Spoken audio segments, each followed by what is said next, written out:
বেশ কিছুদিন ধরেই অভিনেতা জয়জিৎ বন্দ্যোপাধ্যায় ও তার স্ত্রী শ্রেয়ার মধ্যে দূরত্বের কথা শোনা যাচ্ছে টলিউডে। স্ত্রীকে ছাড়াই মা বাবা ও ছেলেকে নিয়ে পাহাড়ে ঘুরে এসেছেন জয়জিৎ। শুধু তাই নয়, একসঙ্গে তাদের দেখাই যায় না এখন। তাহলে কি প্রায় 20 বছরের দাম্পত্য এবার ভাঙনের মুখে? এবার জন্মদিনেও জয়জিতের পাশে দেখা গেল না স্ত্রী শ্রেয়াকে। স্বামীর জন্মদিনে না গেলেও বিশেষ বন্ধুদের জন্মদিনে কিন্তু হাজির থাকছেন শ্রেয়া। মা বাবা ও ছেলে যশজিৎকে নিয়ে বাড়িতে কেক কেটে জন্মদিন পালন করেন অভিনেতা।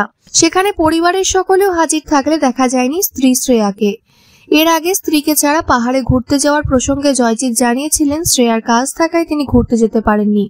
এমনকি তাদের মধ্যে দূরত্বের কথা স্বীকারও করেননি শ্রেয়া বা জয়জিৎ কেউই। যদিও টলিপাড়ার অন্দরে কান পাতলে বহুদিন ধরেই শোনা যাচ্ছে তাদের মধ্যে তৃতীয় ব্যক্তির আগমনের কথা। এবার জয়জিতের জন্মদিনেও দেখা গেল না শ্রেয়াকে। রাত 12টায় বাবা মা ছেলে ও ছেলের বন্ধুদের নিয়ে কেক কাটলেন অভিনেতা জয়জিৎ বন্দ্যোপাধ্যায়। তবে কি আর এক বাড়িতে থাকছেন না জয়জিৎ শ্রেয়া? শোনা যাচ্ছে তেমনটাই। অথচ কিছুদিন আগে এক সঙ্গীত পরিচালকের জন্মদিনে টলিউডের এক সঙ্গীত শিল্পীর সঙ্গে দেখা গিয়েছিল শ্রেয়াকে।